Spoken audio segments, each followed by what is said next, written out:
तारे तारे खाऊ मग चाट मसाला मध्ये कमी ना चलो डेकोरेशन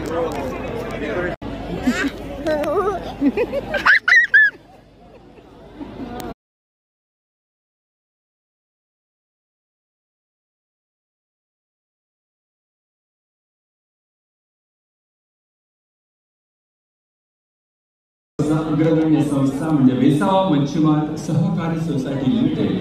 वेसावा मच्छीमार विविध कार्यकारी सहकारी सोसायटी, वेसावपडी जमात पब्लिक अग्रगण्य संस्था म्हणजे वेसावा मच्छीमार सहकारी सोसायटी लिमिटेड, वेसावा मच्छीमार विविध कार्यकारी सहकारी सोसायटी, वेसावपडी जमात पब्लिक वेसावपडी सहकारी सोसायटी लिमिटेड या पाचही संस्था सर्व त्यांचे पदाधिकारी जे तुम्हाला स्क्रीनवर दिसतात तुम्ही जेव्हा एंटर होता प्रवेश या फेस्टिवलची जी गंमत मजा ही सगळं काय त्या गोड आठवणी घेऊन सगळे जात असतात. मित्रांनो या वेसावपडी